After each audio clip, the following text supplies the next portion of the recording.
You're tuning in to Past Our Prime, a show powered by SquadLocker. Here are your hosts, retired Astros minor league star Tip Fairchild and former Patriots All-Pro center Dan Copen.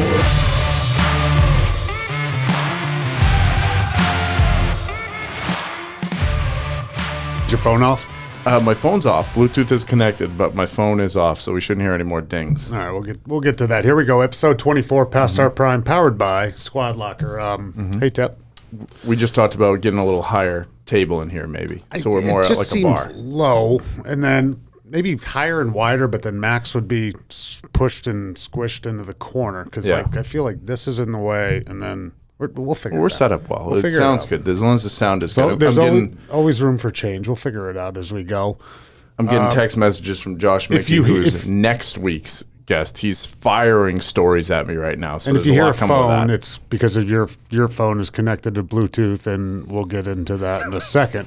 But it is playoff hockey time.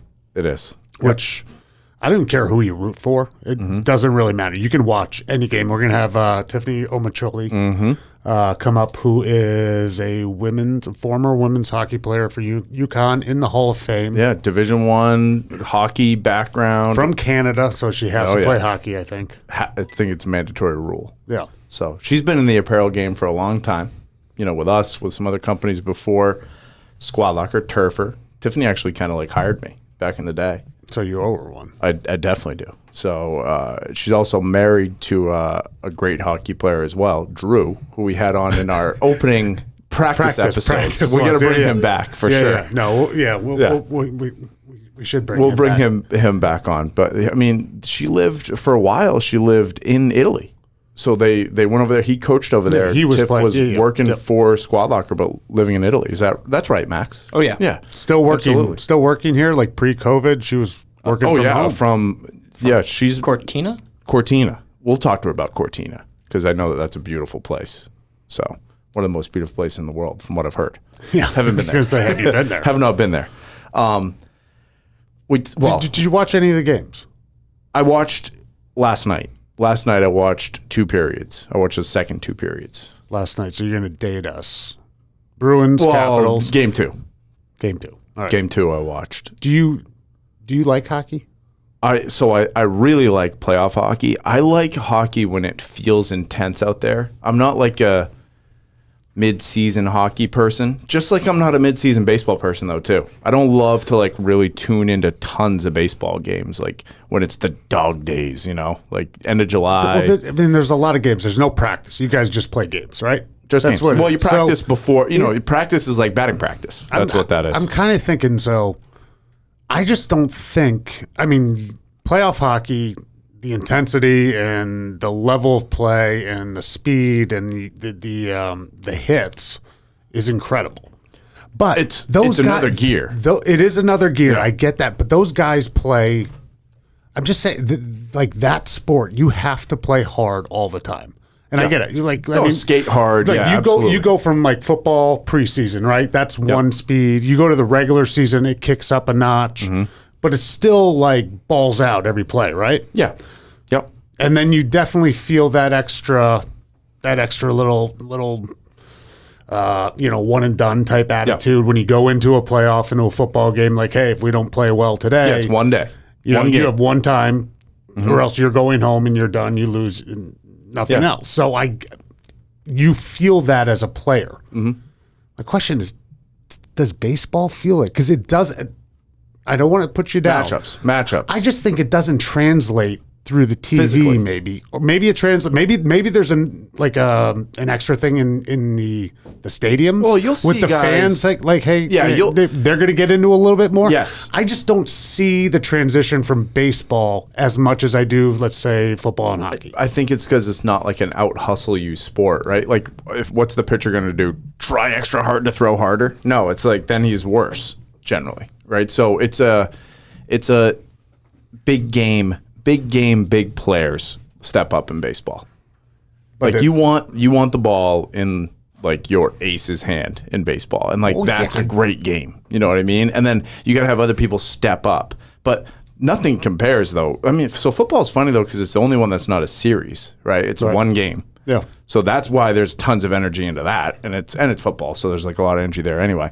But hockey, there's no better playoff series though than hockey. I think that you can watch any. You can so fun to watch. You can watch any game, playoffs. any team. Doesn't matter who you root for or anything. Even if you have an interest in the sport, like the Battle of Florida going on. I think Florida and Tampa Bay. I want to say that I heard or remember them coming into the league as expansion teams right around the same time, right? Yeah. Play each other during the regular season, but this is the first time Florida and Tampa Bay have played each other in the playoffs. Holy crap. Yeah. It was, I mean, they were going after each other. It's sweet. That's what Nashville, Carolina, Anaheim, Vegas is playing somebody. I forget who it was, but you just flip on a game and you can see, regardless, stadiums aren't packed yet, which they will be hopefully soon.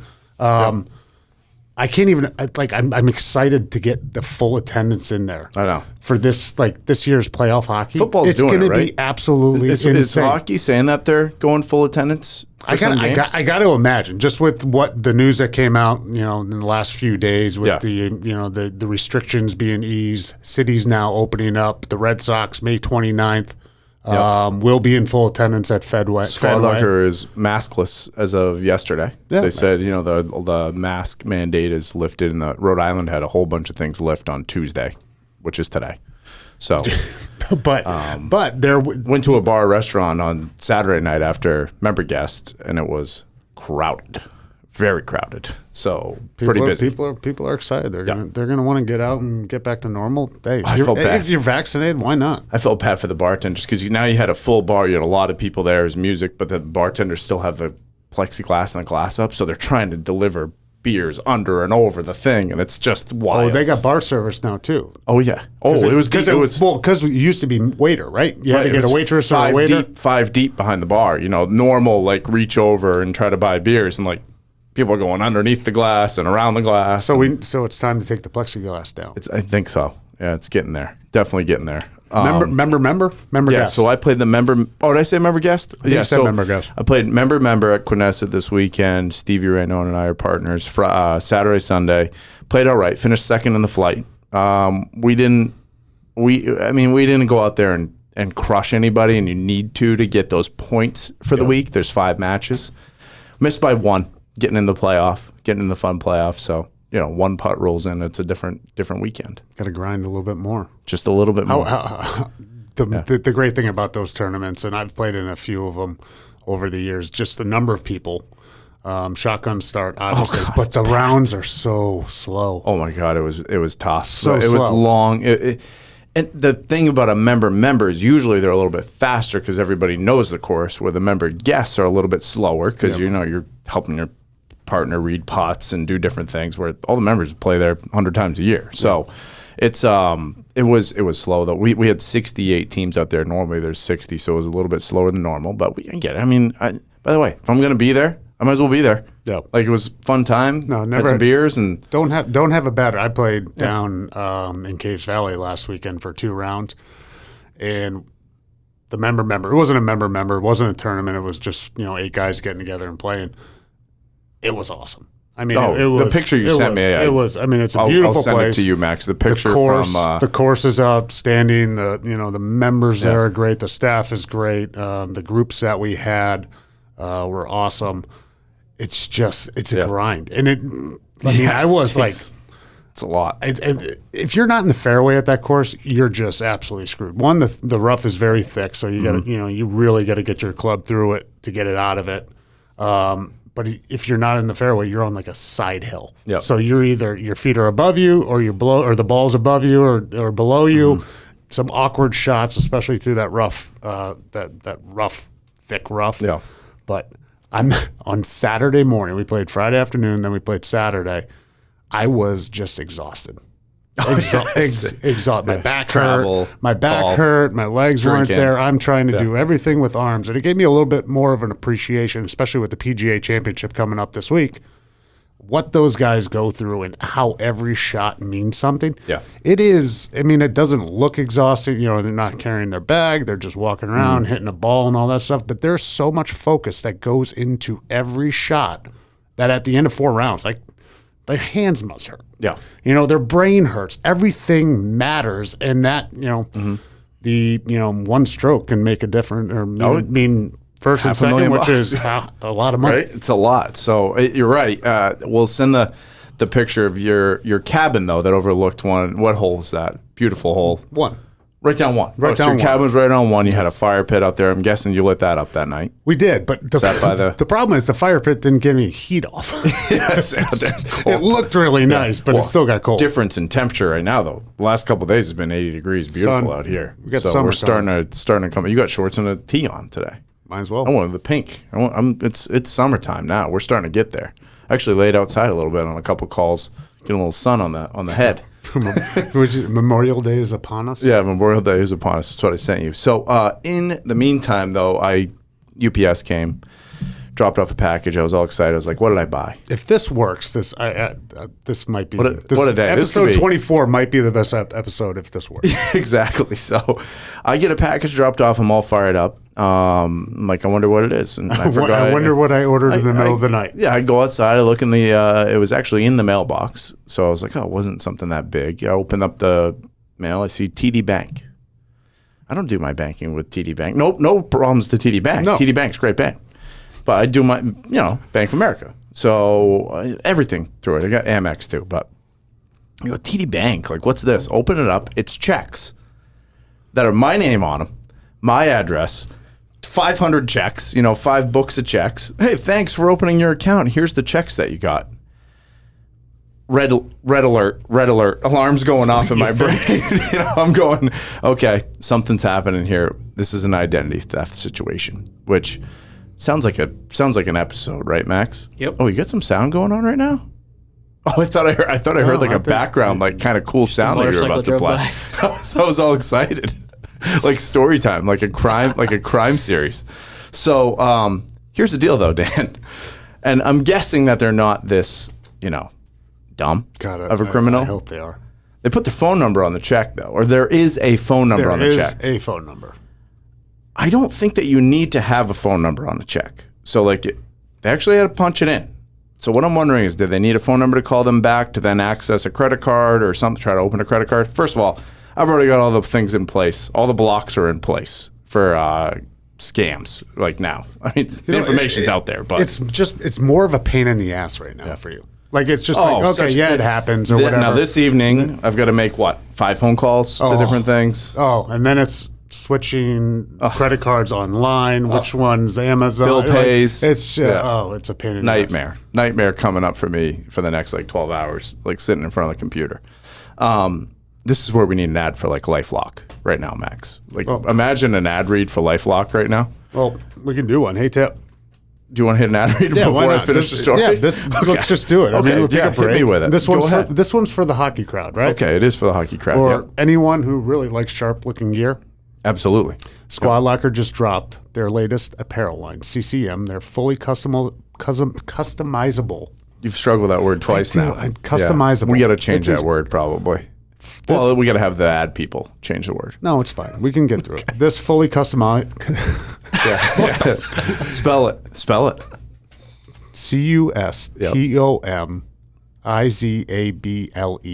Is he right? Customizable. I don't even know where it is. Yeah, that's right. You got it. This fully customizable line, incredible and impact with all the styles that the players want. And at SquadLocker, you'll find an edge you won't see anywhere else. Direct player access and shop for gear all season long. Yep. Plus, super fast fulfillment right to their door with no minimums or windows ever. Yeah, it's beautiful ad read there, Dan. Check it. It was bad. Check out the full line and more at squadlocker.com/CCM. Very important line for us to add here at SquadLocker. Tons of hockey accounts. We're going to talk to Tiff about it as well. See if she was a CCM person. So, tons with that. Max, what I want to do next, I want to call this number. Are you going to pretend to be TD Bank? No, I'm going to pretend to be Tip Fairchild. And I'm going to get an address. I think you got to go, hey, Mike Smith or whatever. From Summit Brands? Do you want me to call it? No. Yeah. Oh, that's your thing. Yeah, just Smith. Or Matt Light used to call restaurants and all that stuff. Yep. And he'd act like he was a manager for himself. He always used to use Phil Ivey. Oh, I like that. Hey, this is Phil. Who's Phil Ivey? The poker player. Yeah, poker there you go. player. Got it. Okay. You ready, Max? Are we live on this? Is this Yeah, gonna work? it should All right, work. let's If try. not, we'll. There's no So for the there's- listeners there's out there, no chance. I'm literally in the middle. I crossed out the bottom numbers. I'm holding up the check. I'm calling this number on here. Can you imagine if somebody answers? There's no chance. This is going to be a real-time identity theft interrogation that I'm about to take this person through. Are you going with TD Bank or are you going yourself? No, I'm going, hey, I hear you got a problem with me, and you're trying to take my money. But but is that the right approach? No, so should I play? Just I wish we could ask the listeners I would say right if now. you 'Cause say you're it's you, likely. they're just going to hang up. So if they play along, maybe a little bit, and then you can Okay, figure I'll it say out. I'm from TD Bank. You ready? Yeah. Here we go. First of all, Please state your name after the tone, and Google Voice will try to connect you. Nothing. Joe Theismann.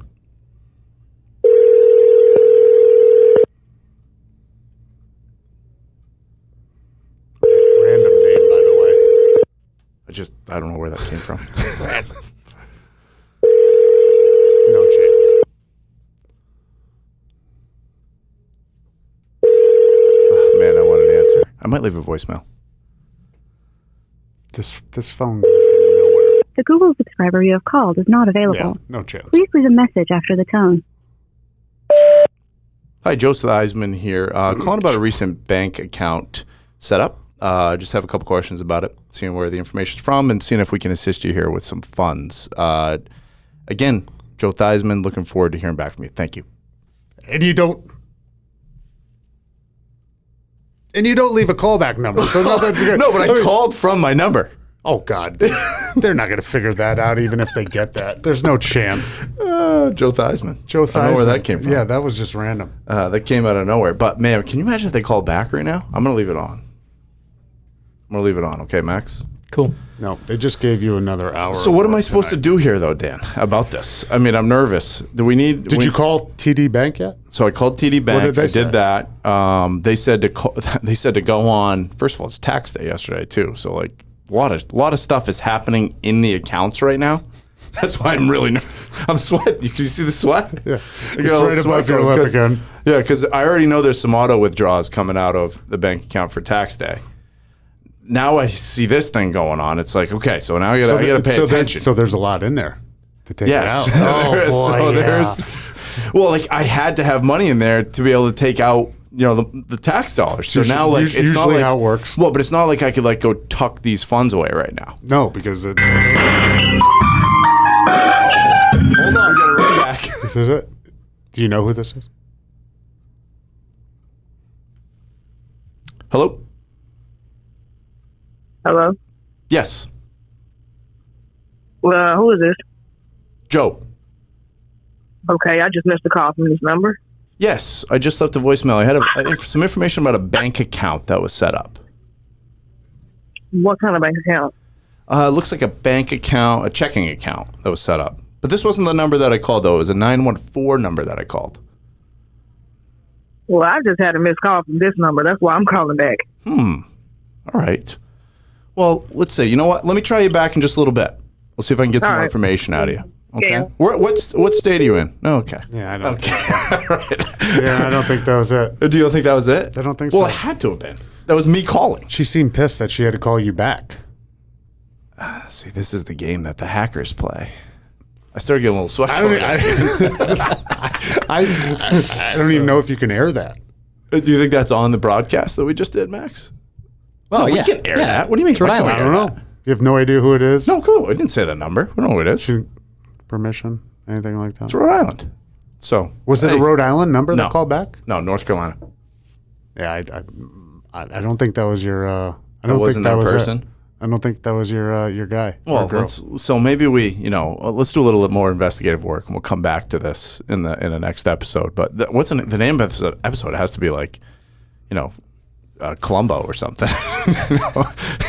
Detective Fairchild. I want to be tipped. That's what. Yeah, that's what it is. I mean, that's whatever. So I mean, I guess I got to figure out this banking situation tonight. But No, hey, we let's did the ad read. we did. So We're good there. why don't we, let's talk to Tiff. Well, let's jump to Tiff. We'll ask Tiff about it too. We'll see if she's had her identity thieved. Identity I got it. thefted. Stolen? Stolen. I gotta Stolen think- works. I got the chances of everybody getting their identity stolen is pretty It's getting high now. I think I've 3 times maybe already, but I mean nothing like huge, just small stuff. You see it on the activity on a statement, or you're checking it online. It's like, well, I didn't do that one and that one. The last one was international. Okay. That's tough. But it's still a pain in the ass. It was like a month ago too. Yeah. It was recently, and then you got to go change everything. Well, I'm anxious to see what I'm going to call that number back in the break. Okay. Let's talk to Tiff. All right. Okay, bye. Guest today, Tiffany Omicioli. Okay. Nailed it. He did. Hockey superstar. Played at Uconn, right? Division I.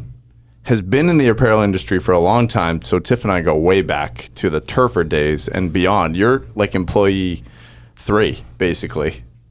Yeah. 4. Pretty much. Like you're early on, Tiff. So you've been one that we've wanted to bring on to see, are the stories consistent? Like so far, Dan and I have talked to a lot of our buddies and a lot of our friends, and it's a lot of the bus stories, and it's a lot of the plane stories, not on my side because I was riding a dirty bus all over the place. But, are the same things happening in college hockey? That's one thing, for women's college hockey. Are you just giving an overview right now? I'm giving an overview. Okay. Yeah, we're giving an overview. We're going to discuss that.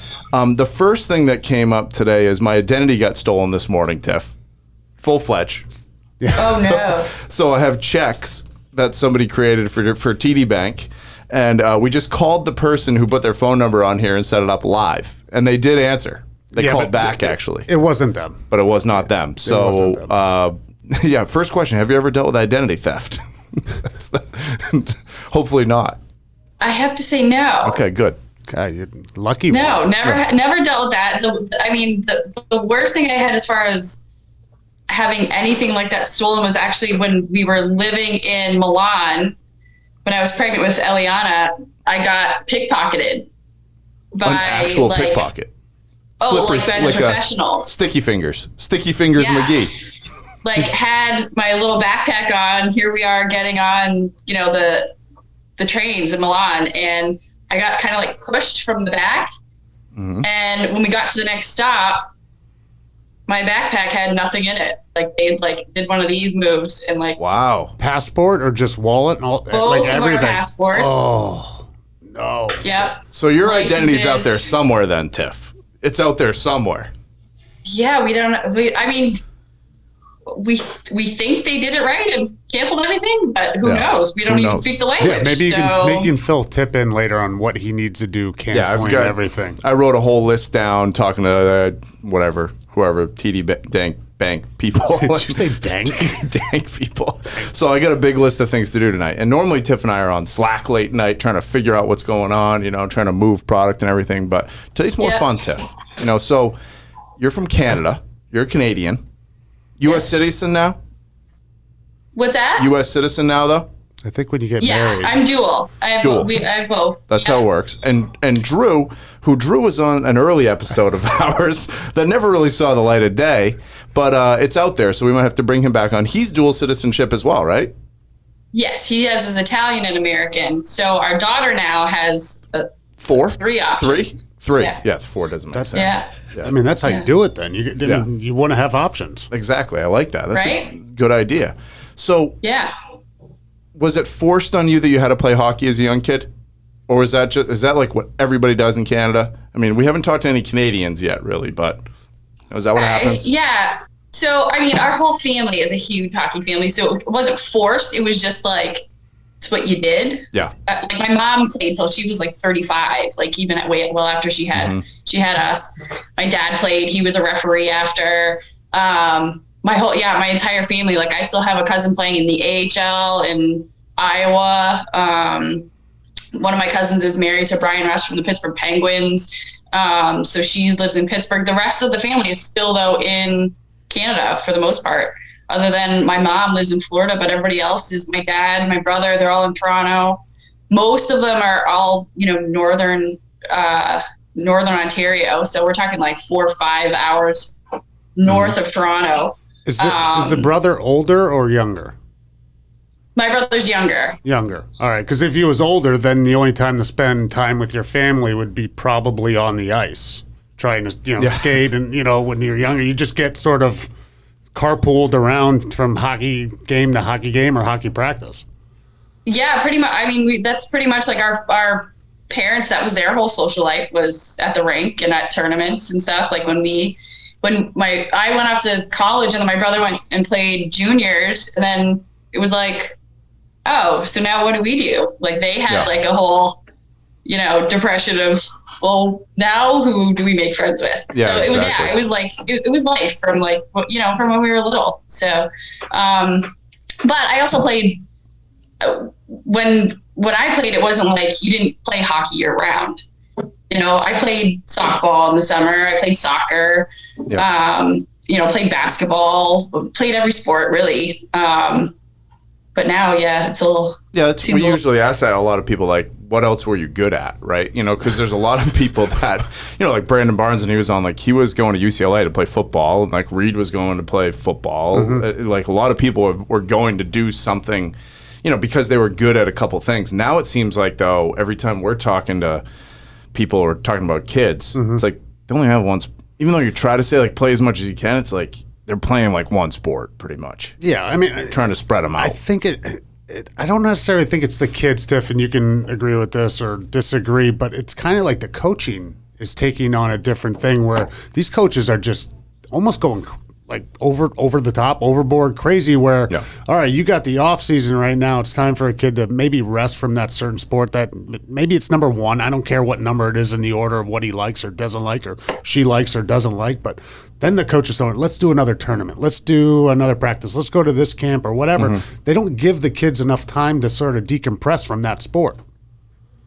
Yeah, I totally agree. And like I said, when I was growing up, that was like your time to maybe if hockey was your serious sport, to have a little fun and do something else. And especially, I mean, I know now that I'm a parent, I hope Eliana does something outdoors in the summer, because being in a rink, like year round is a little bit rough. Especially the fact that her dad's a hockey coach, that'll be like major rink overload. But yeah, I totally agree. Like, even as far as using different muscles, like, playing baseball. I mean, you're using a little, some different skills, some different muscles, so that you don't get injuries as much. And we're finding there's so many little kids now that, like, you're at 12 and 13 years old that are like wearing themselves out already. Yeah, they're hurt or they're burnt out in their one sport. Yeah. What about growing up? Was it co-ed growing up with the Pee-wee, Bantam, all that stuff, or is there enough female? Because I guess, like, my son plays hockey now, and when you see him in the younger ages, it's co-ed, right? I don't think we have enough girls that are playing hockey where they can do a lot of teams. Yeah, there are some organizations, but I mainly see that maybe as the older girls where they're on their own women's team. So were you playing with the boys growing up and, skating with them? Yeah, I did actually. So when I first started playing anything on the ice, it was ringette. It wasn't even hockey. And a lot of people here don't even know ringette, but it's not huge. A clue. No, we have no idea what you're talking about. Okay, so you guys will have to go look it up after. All right. But it's another sport, just it's like hockey, where you're playing on the ice. You have a goalie, but it's with a round rubber ring, and like with a hockey stick, but like chopped off. So you're skating down the ice with keeping your stick within the ring. And there's there's some different rules, like you have to pass over the blue lines and different things. But it's a very competitive sport. Like, they have nationals, they have provincials that we used to go to. And so that's where I first started playing, like, organized on ice sports. And then we moved from Northern Ontario to Southern Ontario, and they didn't have it there. So I started playing hockey when I was like 8. So that's pretty late actually in Canada, to be actually picking up hockey in general. So I started playing with the boys, and I played boys AAA hockey till I was 13, and then then it was full contact, and then I moved over to the girls. Well, that was a question we had, actually. That was one of the things, like, what were the differences in the sports? And even now, still, it's like, so is women's college hockey, and we'll get down that path in a second, is that considered full contact? I mean, I went to a school that had women's hockey, went to plenty of hockey games, and like they're hitting technically, but there's not like full-fledged open ice checking, I guess. I don't know. Explain it to me a little. Exactly. That's the difference there's still contact. It's just not, you can't lay somebody out in the center ice. But it's definitely still a physical sport. It was interesting to see when we were down in Florida this winter while my husband was down there doing his the like Hub City bubble thing for his junior team. Like they're 18 to 20-year-old guys, right? And they played the women's professional women's hockey league down there. Yep. Mm-hmm. And it was awkward to watch them play against the girls, or against the women, because they didn't know how, they couldn't check. You could really see the difference of their game compared to, the women's game, because they were very hesitant. They were almost awkward. They were like, they didn't know how hard to go versus, but the girls, they were pretty physical against them on the flip side. Mm-hmm. Yep. So yeah, it's definitely a different level of physicality, but it's still a bump and grind. Yeah, bump and grind sport, for sure. Who sings that? Bump and grind. Isn't that a song? I don't know. I don't think it's a song. It's just a dance move. Yeah. Okay, got it. It's a dance move or a women's hockey move. Got it. So Tiff, take us through. How do you get recruited to go to Uconn, or is it like were you on the? Well, no, because there's like Title IX and everything was coming up, but I'm assuming scholarships then were actually like pretty popular because you're young, I'm young, Dan's a little bit older, but scholarships are there for it. It's like almost dead equal probably like across the board, but I'm sure they're there. Take us through that recruiting process, and then where else were you gonna go? Were there any other spots? Yeah, so it's funny actually. The way that Uconn women's hockey became a full scholarship sport was because of football at Uconn. Mm-hmm. So, I think Uconn ended up with women's hockey, lacrosse, and rowing, all because of Title IX, because of the amount of football scholarships they had, ships that they had to give out. So, we were definitely fortunate on that end of it. I was playing in Michigan at the time for Bell Tire, which is, the AAA under 19 team for women there. And we went to nationals. We won nationals our junior year. So we had a lot of almost all of our seniors went Division I. So we had a lot of eyes on us as it was our junior year. And then the opportunity at Uconn came up, and it was it was kind of a perfect fit for me. I didn't want to do the Boston or any kind of city stores. As soon as I visited, it was awesome. It's like in the middle of nowhere by itself. You could walk around campus, not have to worry about walking late night or anything. Yeah. It was a really cool campus, and now they're getting a $70 million rink, and the whole campus is completely redone. So I wish I could go back now, but no kidding. It's amazing how everything comes after you leave. Right. Well, yeah. You're the people that grew it. 2 bars and a Subway. Yeah. And now they have a whole town with all these nice restaurants and new apartments and brand new sheet of ice coming. Life would have been good. Were you there, Tiff, when basketball was at its Uconn peak? I think you were, right? When that was like the heyday, right? In 2004 when they both won the national championship. That's what I thought. Yeah, because I know the women's team is always good, but there was a run there where it was like the men's and women's team were unbelievable. So you were there, right? That was right when you were there. Not to date yet. Yeah. So 2004 was the the big year when they both won. It was crazy. We actually lived.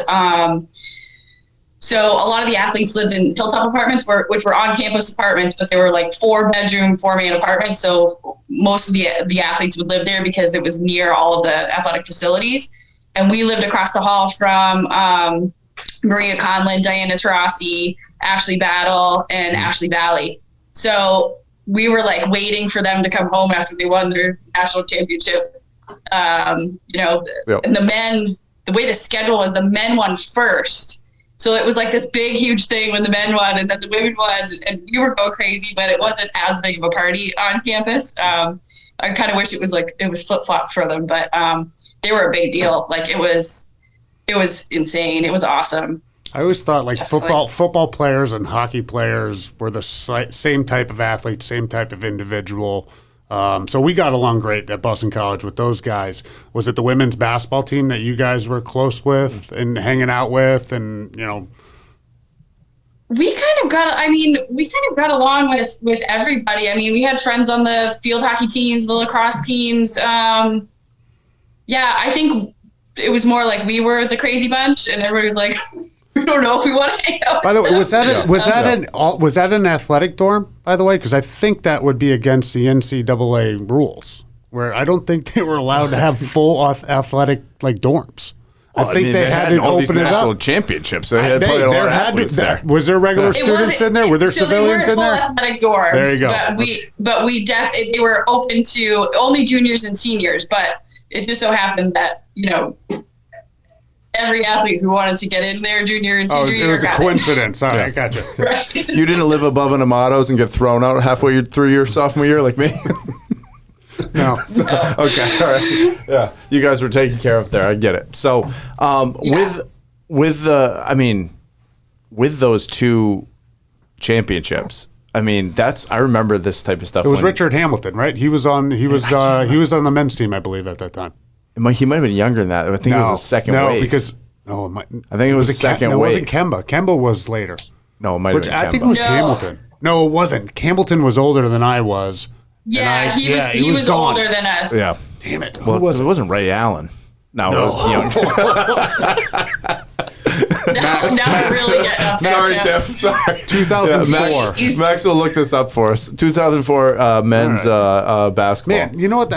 You guys got a lot of national championships. That's kind of cool. Well, that's what I was going to say. It's like can't even campus, figure out which one it is. Yeah, your campus must have been great because I just remember being at school and being fired up on like the Red Sox and the Patriots and everything were winning. Like that was like we were burning down the place for that. But like if it's your own school that's like having all this success and you're a Division I athlete there, it's got to be like, mayhem for a week probably. Not much class.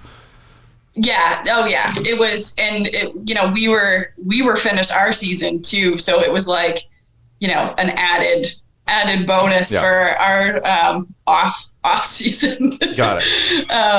It was crazy. It was unbelievable. But the women were so successful for, I think they won 3 of the 4 years that I was there. Yeah. Like it was. I think they won 18 of the last 20. Yeah, I was going to say, I'm pretty sure they won. I don't think win they every lost other year. in 10 years or something. They lost a few this year, but there was a streak where they were going like 150 games without losing. Yeah, it was crazy. It was definitely a fun time to be there, and it's really exciting to see now both hockey programs in Hockey East. Now the men are in Hockey East. And the success that they're having too, I think, especially with the new rink, it's just going to take like Uconn hockey in general to just another level. So for sure. Now this is like we like to get into this stuff with everybody that we have on.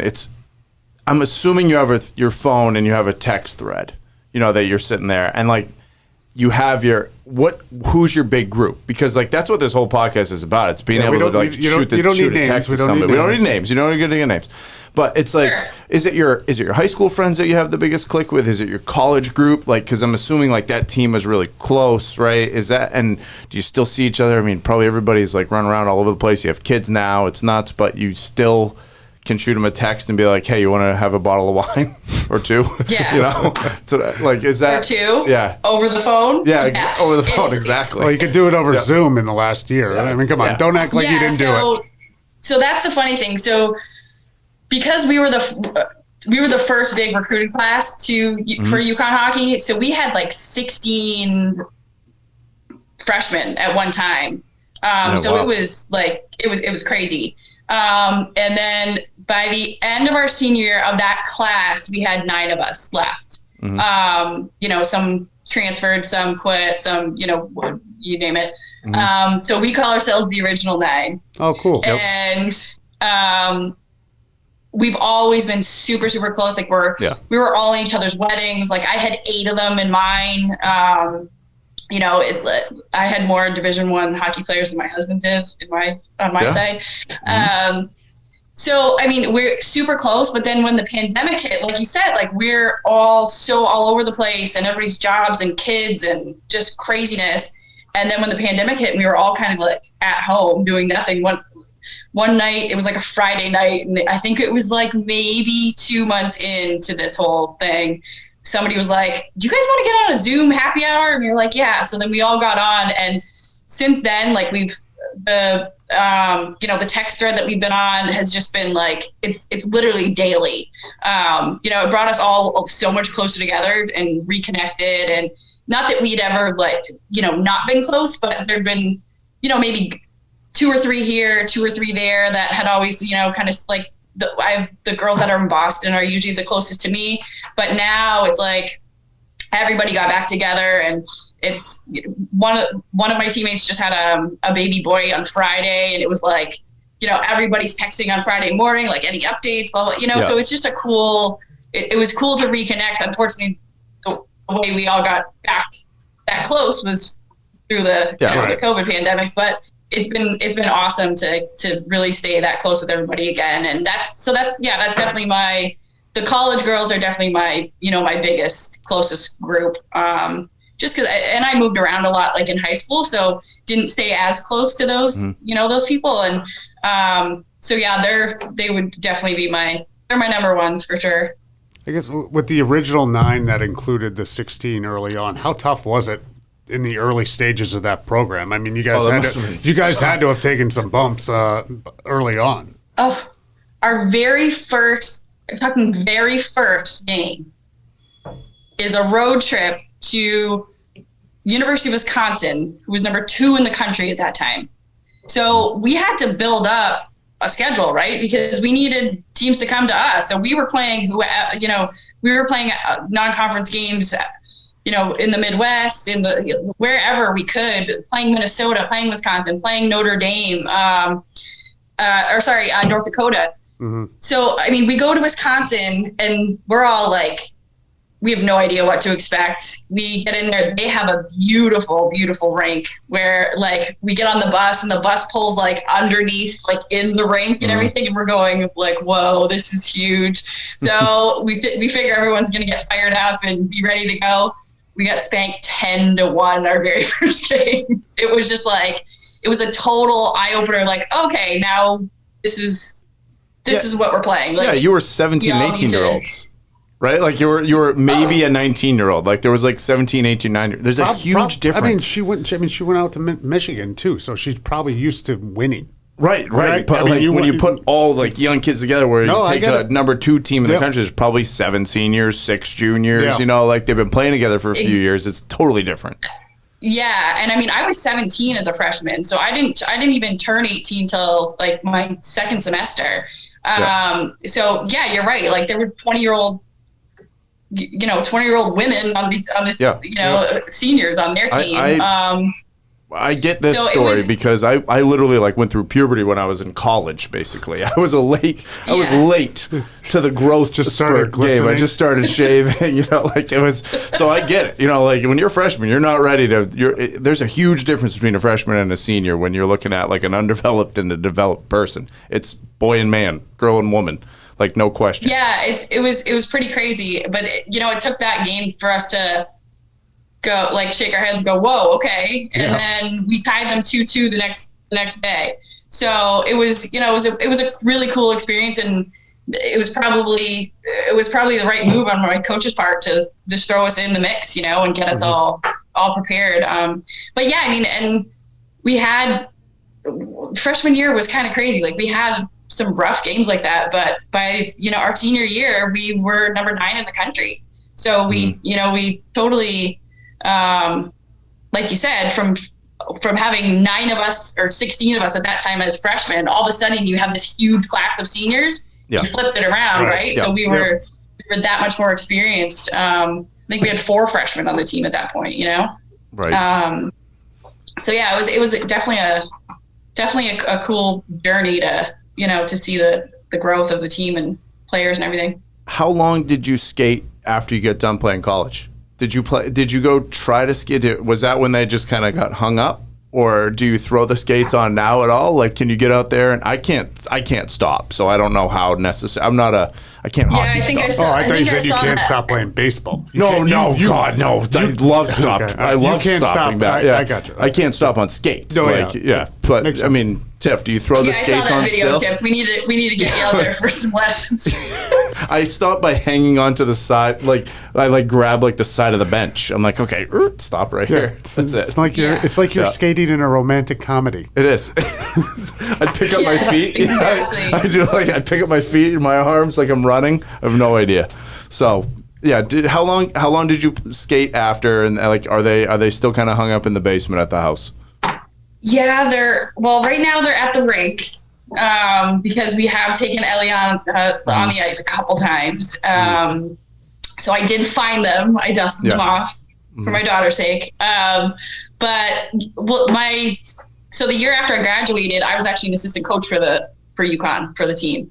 So I, was obviously skating the year after, and it was actually more recruiting than anything. But after that, like, I didn't play in any pickup leagues, women's leagues, or anything. Yeah, we were living in Rhode Island. There wasn't all the D1 girls that kind of lived around here played out of Boston. Yeah. And I was like, you know what? I'm not making that drive at 9:00 on Sunday night. Yeah, to play at like 11:15. Do you ever get the itch though? I know you don't want to drive. I get that. I don't want to go up there on a Sunday night either. But do you ever get the itch to go play? Yeah, I do. I have one of my friends. She's a goalie, and she plays like 3 times a week still, and has like 2 kids, and she plays in a men's league with her dad and her brothers, and I mean, she's like nonstop. So she's been trying to get me to play, and I'm like, oh God, I don't know. Maybe if I got out there for a couple practices or something first, but. I think once Eliana if she starts, that's a whole other thing. The pressure, right? If you have 2 athletes as mom and dad, and it's like, so is your kid gonna play? It's like, No, I don't think she has a choice, to be honest with you, Tiff. I mean, come on. I think she's gonna be around the rink a lot. Yeah, gonna be there a lot for sure. One of the best. Like non-athlete after stories is with Tiff. So Drew, her husband Frank, who is our CFO, and myself played on a baseball team, like a slow pitch. No, like a men's baseball league. Maybe my first year working with you guys, or second year. I wish it was slow pitch. It was a full 9 baseball league. inning. Yeah. It was brutal. No thanks. Baseball league. It was. You think it was brutal playing? Try watching. Oh yeah. I think Nelly and I must have polished off like 3 bottles of wine through the game. Yeah, Tiff came to one. So Tracy came to one game. My wife and was like, "Wait a minute, no! I thought this was going to be like like the other games that I went to that you played at." I was like, "No." So Tiff was at a game though. Yeah, I think you were at this one. I'm pretty sure where. I was. I know exactly what you're going to say. Drew, and Frank batted like 1, 2, 3, like in the order. So. Frank gets up, hits like an infield ground ball, starts to legging out down the line, pulls up hard, like really bad, like somebody shot him with a gun, and collapses at first base as hard as you can, no movement, face in the dirt, arms down, and Drew's yelling from the bench, "Leg or heart, Frank, leg or heart," and then he starts pointing to his hamstring. His hamstring. Oh my gosh. All time hamstring blowout. Like not like a tear, like a full on removal from the bone. Like where it's rolled up in the back of his ass. Just dead. And that was a great lifer. Please tell me you were laughing in the stands at that point. Oh God. Nelly and I were crying as soon as we saw that he pointed to his leg, and then we were like, okay. We thought he had a heart attack. Leg or heart. Yeah. He went down that hard and that quick. Yeah. But yeah, like what you guys were thinking, what they were thinking. Getting into, and I mean, Dan, you would have died. It was like the full SquadLocker, full button uniforms. They had matching belts. Oh, you look good. pants. You look good. Oh I yeah, we got a picture somewhere, Tiff. I'll find it for Dan. I'll find it for you, Max. You can post it. Tiff, I think the moral of that story is we usually don't think about things before we do them. Well, and that's what I was gonna say, Dan. Like you and I have talked about a bunch. Like, hey, do you want to go play pick up basketball in East Greenwich or something? There's like all these men's basketball leagues, and we both say the same thing. Sounds fun. I'd love to do it. I'd love to go get that like hour-long sweat in, but I also know that I'm gonna blow my Achilles out, and it's just like, what day is that gonna happen? You know what I mean? And then, because that competitive nature is still there where you're going to go so hard, except like you can't go that hard anymore. Yeah. That's exactly. We're all in the same boat. No doubt about it. Exactly. No question. Yeah. Tiff, here's a question for you. If you your daughter's playing, what's the number one skill that you think a hockey player needs to have? Get rid of the attitude. Get rid of like the motivation. You know that's a given. But if stick handling, puck handling, vision, or skating, you know what do they need to do first to be a good hockey player? Yeah, you have to have wheels. You have to learn. You have to skate. You have to be able to skate. You have to be able to move laterally. You have to. Skating is like everything. You can teach the hands afterwards, and you can teach. You know, the more you practice, you can get the vision and the. You know, skating is huge to learn how to skate properly, get a good stride. I mean, that was one thing. And I'll leave that one to Drew because him and his brothers all three of them were unbelievable skaters. They were all really, really fast. They could move. That's what I would say is your biggest asset as a hockey player. Was that your biggest asset? Were you a good skater? Did you have wheels? You said wheels. Yeah, I was fine. Is that the term? I wasn't like I definitely wasn't maybe the fastest person on the ice, but I wasn't the slowest either. Like I could skate. Yeah.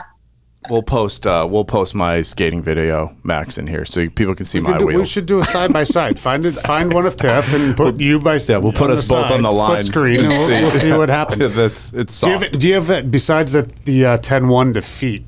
Do you have any games that you remember like, I nailed it, or Well, the defeat was one you hope you forget. No, but that's your 2000. You always remember the losses and all that stuff when you get your ass handed to you. There's no doubt about that. But do you have one like, hey, I played the perfect game. I played as good as I could have played. Yeah, it would. There's one that, like you said, there's always one that sticks out, and it was our senior year Hockey East Championship.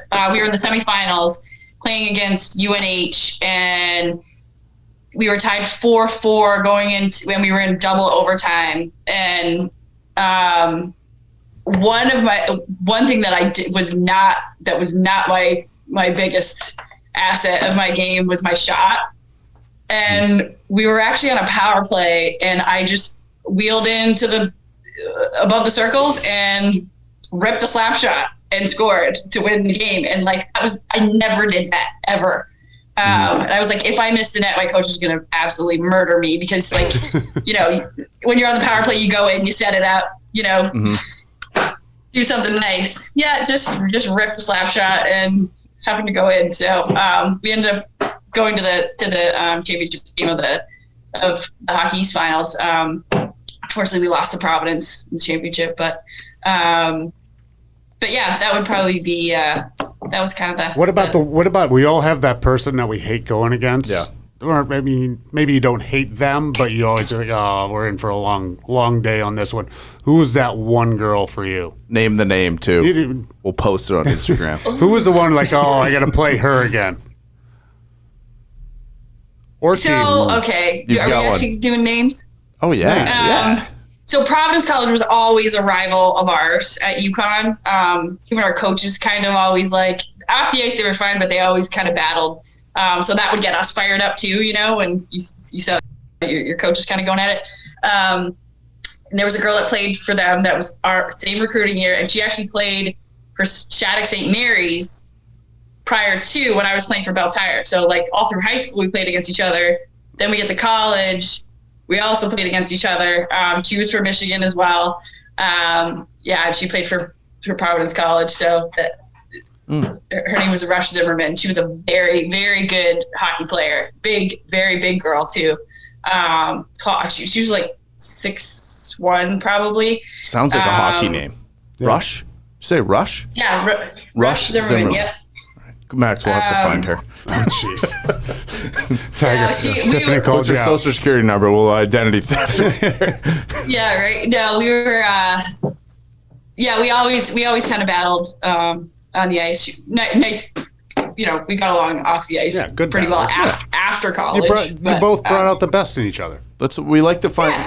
So you're gonna remember that. So you're gonna remember that name. Everybody has the name. You know what I mean? Like Dan has the name. I've got the name. You've got the name. That's one thing we found with everyone. They always have everybody's somebody. got a name. So you've been with technically SquadLocker for a long time now, since you got out of college, right? I mean, it was Turfer for a while. That's when I met you. That's when we worked together with SquadLocker. Now we just did a CCM ad read. Yep. So like CCM's like a big deal for us now, which is awesome.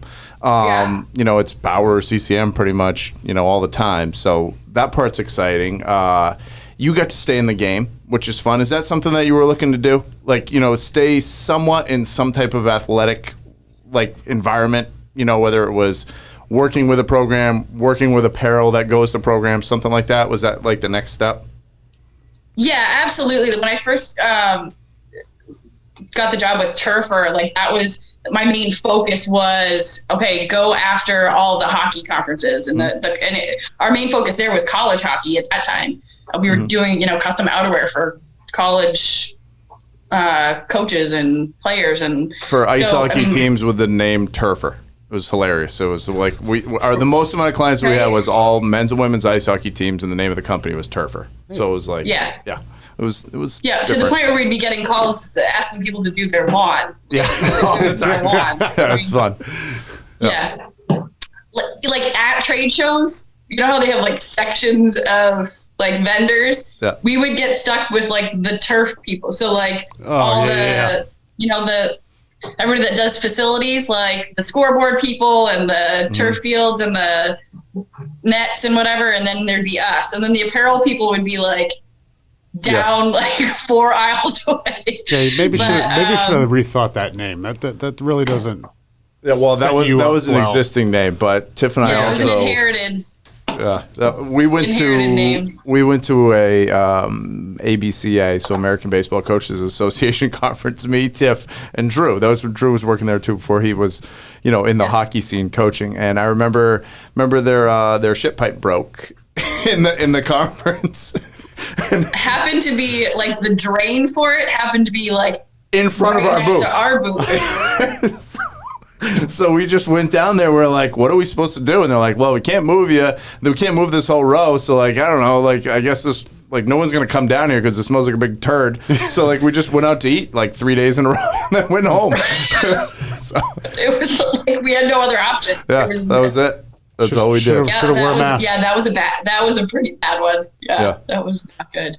But obviously, getting into, still staying in the athletic world was a huge, plus and still is. I mean, you get to have normal conversations with people that, doing about stuff that we know and like to talk about. So. Yeah, that's the I think that you're starting to learn this too. The part about this job that's fun is it's easy to talk about sports and stuff, and that's what almost all these people are doing, right? Yeah. That's they're trying to outfit for that thing. So it's a natural that a Division I hockey player does this well, and a baseball player and a football player, and we have a culture of athletes around here, which is fun. So it's a good team. Yeah, it's a good team. It's a good team. A lot of different all-stars. Our one of our favorite questions we asked everybody, Tiff, and you've heard this probably with Drew, we ask everybody what favorite Gatorade color, they like to drink. And I'm in so my daughter's at home sick this week, so she's been just pounding Gatorade, and I have all the different colors. She's a blue fan, I learned, by the way, which is strange. Not original. She doesn't